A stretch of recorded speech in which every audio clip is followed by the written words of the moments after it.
Hi everyone, and welcome to another episode of T-Dog RC. Today we are going to be talking about the transmitter dilemma. So excuse me first of all, because I may be waffling and rambling on this video because I keep thinking about all the stuff that I want to say, and then I keep going over it in my head, deciding what I'm going to say, then think of something else. So in the end I just thought, F it, I'm just going to crack on and get the video recorded. And the big transmitter dilemma at the moment is which one do you get, because there's a lot of new low cost transmitters on the market that have got amazing functionality, but you know, they've all got the pros and cons. So that's what we're going to be talking about today, namely Frsky, Jumper, Radiomaster and Fly Sky. So if that sounds like your cup of tea, let's get stuck in.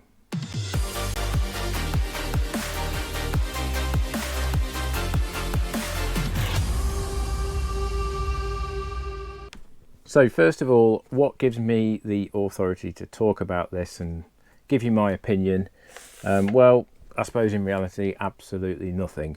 But I do have some experience which I think I can use. So when I first got back into RC back in early part of 2019, after a 20-year or so break, the first radio I bought was a Fly Sky i6A, or whichever one it is, can't quite remember. But it's the little one that costs about £40.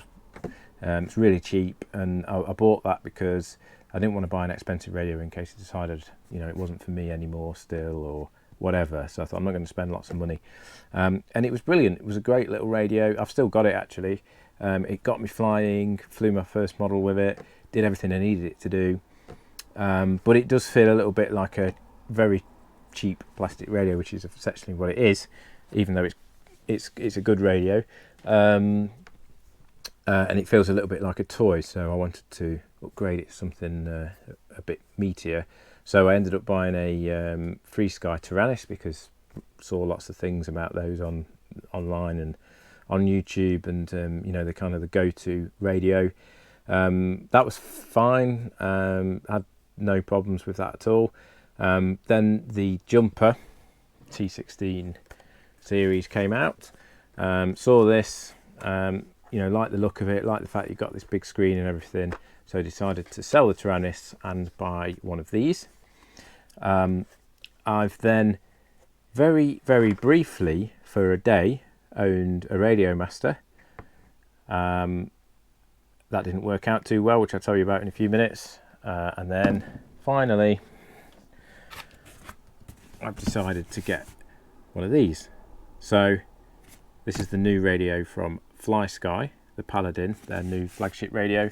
So I think that gives me a little bit of experience of talking about what I want to talk about. So you're looking for a new radio, or perhaps you're beginning in the hobby and you're looking at all these options that are available to you, and I think it's very difficult at the moment to make a decision on the sort of radio you want, because there's too many options, and with anything in life, when there's too many choices, it makes it very difficult to decide which one you want, basically. So really this is just a little bit of discussion and my views on the different radios. So yeah, Frsky, the thing with Frsky is they're bringing out a fair few new radios at the moment. So they've just brought out a new version of the Tyrannis, X9D Plus I think it's called, which has got the new Access firmware controller system on it, which is Frsky's new system that they're using with the receivers. I've got no issues with that, and personally I've got no issues with Frsky, but I know at the moment a lot of people are not very happy with Frsky, the way they've treated certain vendors and gone after people and threatened other manufacturers in the industry, when effectively, I've read, they did a similar thing, you know, several years ago when they started out copying other radios and things like that. So anyway, that's not what this is about. But that's kind of one of the issues with Frsky, is that they're bringing out newer transmitters, but they're nothing special, and they're basically just slightly different looking versions of what they've always brought out. I have looked at the Horus X10S, which looks like a really nice radio, and very tempted to get one of those. The issue I've got with that is, again, that's been out now for quite a long time. It's basically just, and I'm sure Frsky would not agree with me for saying this, but it's basically just one of these, but I dare say a much higher quality build. The gimbals and the case and all that sort of stuff, but the software and the interface is identical to this. This is what these are based on. And the problem with that is it's not a cheap radio. It's £400 if you go for the X10S Express, I think it is. And again, it's been around for quite a few years now. So I'm sure in the not too distant future, Frsky are going to be bringing out something completely new that we've not seen before. It's not going to be a revamped version of an older model. It's going to be something brand new. And that, when that comes out, that's going to be very interesting to me for sure, because I do like Frsky kit. I certainly like all the receivers and the redundancy stuff and all that side of things that you can get with Frsky. So that's my reason for not buying an X10 Horus, is because I just think something else is going to come out very soon. So that kind of then leaves you in limbo. It's like, well, what do you do in the meantime if you want something with a bit more functionality? That's where you've then got, say, Jumper and Radiomaster now. So the Jumper T16 came out last summer. This is the T16 Pro. So the first one that came out had a module on the back. This one's got the module built in. And the big thing with these is they've got the functionality of the X10S, like I said. So they've got the big screen and the scrolly wheel and all that sort of stuff. But they've got the 4-in-1 protocol module built into them, which is brilliant. So that means you can connect this radio to Frsky, Fly Sky, Spectrum, Futaba, all sorts of stuff basically. So it's superb, really good idea.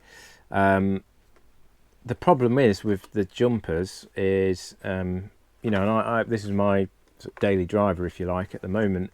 But the problem is that they've kind of got this reputation for themselves, which is not something that is a you know, a good thing to have in a very short space of time, for having really rubbish build quality basically, and also releasing things into the market before they've been fully tested.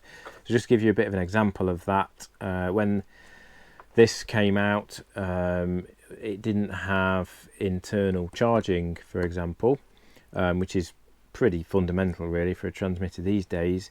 So they addressed that by bringing out a kit that you could install yourselves, but that meant you've basically got to strip the radio down, which I did, and install this kit. It meant that you had to do some soldering on the main board and all that sort of stuff, which is not really what people want to be doing on a, you know, their transmitter, particularly if they're not confident with doing a bit of soldering and stripping one of these things down. So anyway, they bought that out and people started fitting them, but then they found that they were blowing the charging board up, and it was because Jumper had forgotten to sort of tell everyone that you can't use a standard mobile phone charger. You have to plug it into your computer because the mobile phone charger is too powerful and it blows it up.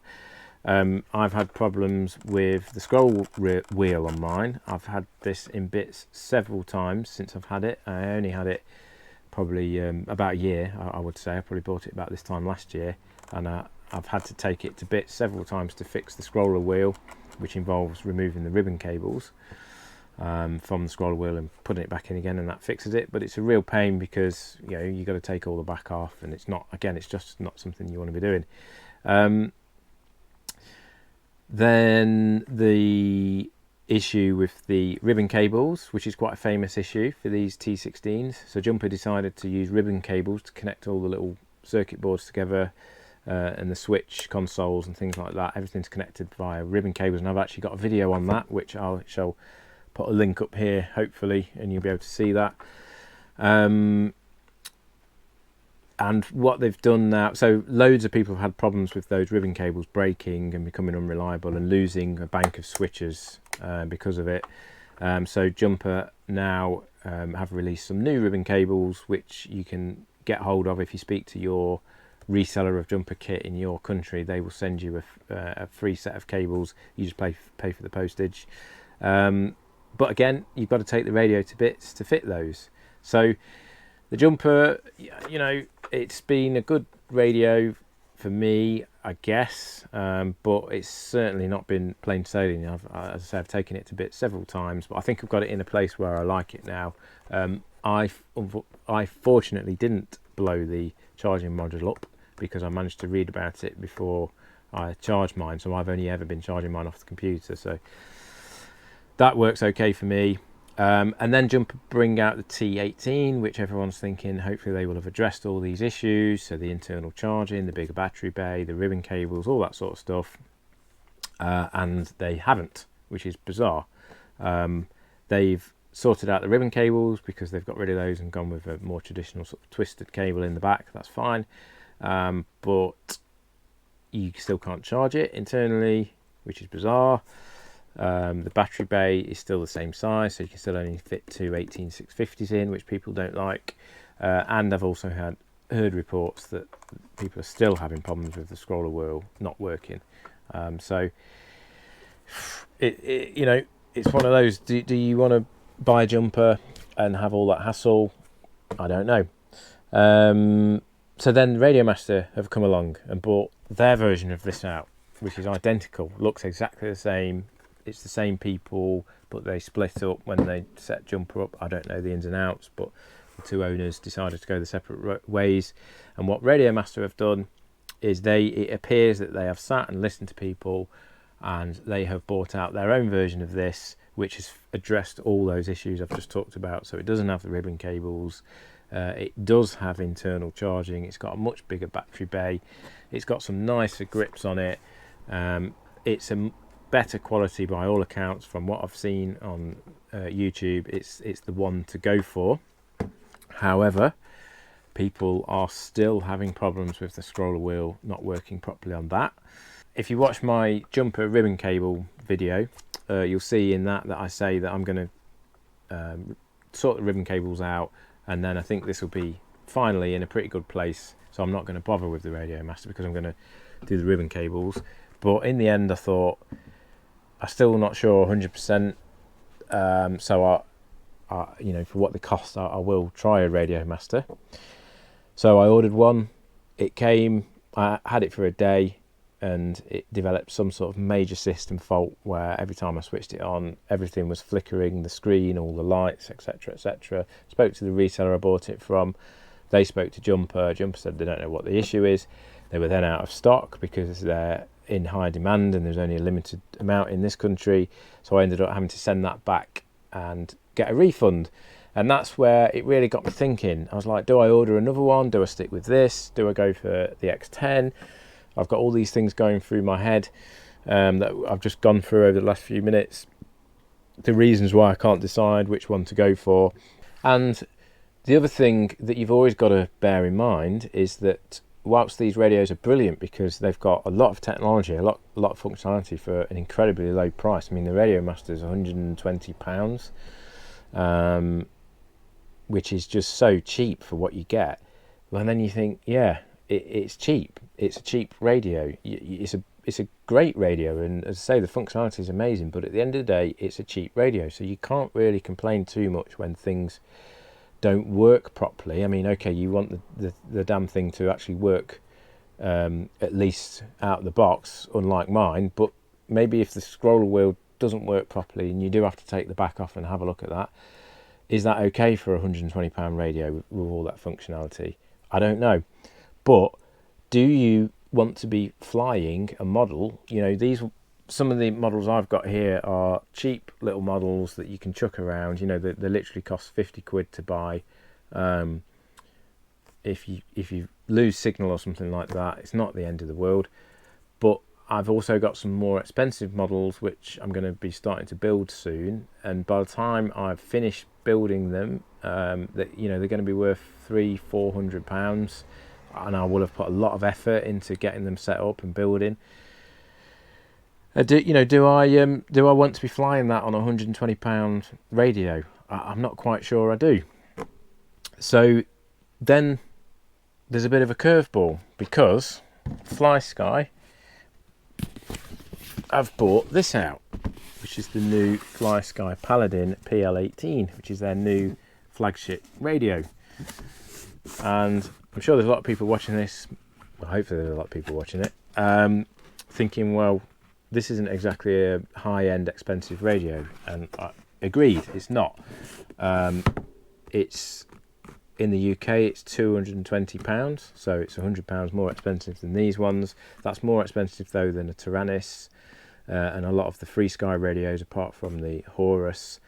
It's certainly the most expensive Fly Sky radio that they've ever made, I believe. And it's on a par with something like Spectrum and some of the lower end Futabas and things like that. You know, obviously it's nothing like the cost of a power box or a Jetty or that sort of thing, but you know, we're talking a whole different level there. We're talking about sort of mainstream radios on this. But you look on YouTube, you look at the reviews on this, and everyone is saying that it's absolutely superb. And there's a Drone Camps review, and the guy on that gave it his first ever 5-star review. So I thought, I can't ignore this. I've had a bad experience really with the Jumper. I had my Radiomaster for a day and it was broken. I'm going to try one of these. I'm going to give one of these a go. The only problem is, of course, it means that you have to use Fly Sky's equipment with it, because it only works with Fly Sky. It also uses a new protocol, so it's AF-HDS 3 rather than 2. So if you've got a lot of older Fly Sky stuff, it won't work with this radio, unfortunately. But this protocol is really superb. The distance that you can get out of the box on this is unbelievable. It's like up to 3 miles, I think, nearly. It's got very low latency, less than 5 milliseconds apparently, so it's very accurate. And yeah, the specs of it just look really good. So let's take a look inside this. Even the unboxing experience is pretty decent with this. It just feels like Fly Sky have really sort of sat back with their arms folded, looking at Free Sky, making, you know, pissing everyone off basically, and then looking at Jumper and Radiomaster and all these problems they're having, and probably sat back laughing, and they've just bought this out, which they know is a quality radio. So it comes in really nice packaging for a start. You slide this out.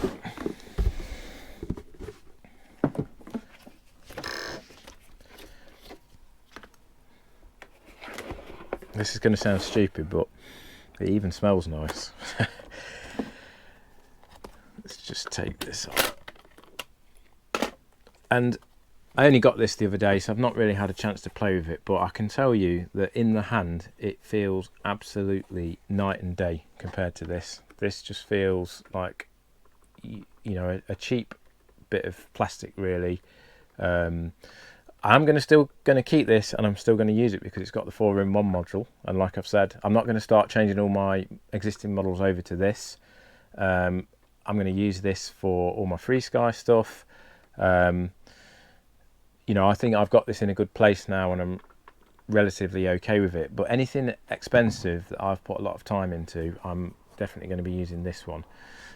Just the quality and the feel of it is just night and day. It really, it's got a nice weight to it. This plate here is aluminium. The gimbals are aluminium, aluminum for any Americans watching. It just feels really good quality, and I've also seen on YouTube with some of the reviews that have been done on it, these gimbals apparently are so accurate. You almost have to readjust your flying style when you start using this, because it is literally a tiny little movement of this equates to a movement of the aircraft, and it's so accurate. People are just finding it super responsive, which at the end of the day is what you want. So I'm really looking forward to giving this a go. It's got some quality sliders on the side, which again is something that everyone's been moaning about on the Radiomaster and the Jumper, is these sliders on the shoulder just don't do the job and don't feel very good. It's got, the switches are covered already in silicone, so they feel really nice. The sticks feel really nice. These pots, just again, the quality of these, you can just tell they're really robust. Just feels super nice. The switches on the shoulder are modular, so they've just got an Allen key bolt in there that you just take out and you can replace those. So that's, you know, they've really thought about stuff. Even that was one of the things I noticed. Even this, the handle on the back, they've gone for like a brushed aluminium finish with a rubber handle, and even that feels really good quality. It doesn't have an aerial, it's all built into this, and as I've said, the range on this thing is absolutely phenomenal. I saw another video of someone who had bought one of these. He was a FPV pilot, and he had got an R9 system, which is Frsky's long range system, and he actually, which is 900 meg system, and he got more range out of this than he did from the R9, which was pretty amazing.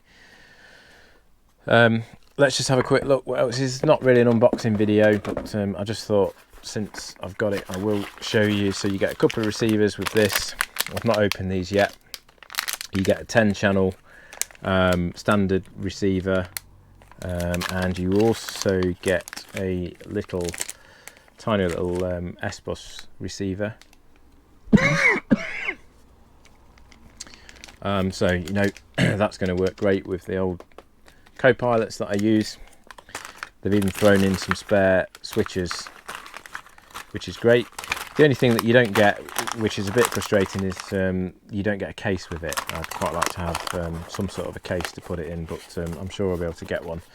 You also get some extra grips, which are a little bulkier and a bit thicker, which I'm going to fit these because I think these are going to feel really nice once we get those on there. So, in summary, hopefully I've not waffled on too much, and hopefully I've helped some people out there who are perhaps in the same dilemma as I've been, where they've been looking at getting a different radio, but you know, what on earth do you get at the moment? I would highly recommend people have a look at this Fly Sky Paladin, because it just seems like a cut above the rest at the moment. In this sort of range as to what's out there. Really good quality, really feels nice. Okay, as we've said, it's not you know, top of the range Futaba or top of the range Jetty or something like that, but we're not talking about, you know, we're not flying £1,000–2,000 gas turbine models. We're talking about an expensive EDF, that sort of thing.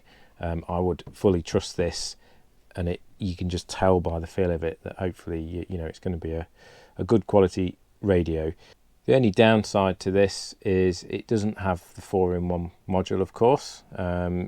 It's, you know, it's a proprietary protocol that it uses, which is Fly Sky's own protocol. It doesn't work with their older stuff. You can get a module to put in the back, because it has got a module bay, but I'm not going to bother with any of that. I'm just going to fly this with their new AF HDS3 system and just buy new receivers. They're not particularly expensive, so that's not really a problem. There's those two that I've showed you. There's also a newer one coming out which sits in the middle, which is a slightly smaller standard PWM. I think it's an 8-channel one, so that's going to be coming out soon, so that'll go in a lot of models. The other thing about this is it doesn't use OpenTX, of course, which some people find confusing. I've never had a problem with OpenTX, and you can do an awful lot with it, but I also fancied having to go with something different, because sometimes it can be a bit fiddly. So this uses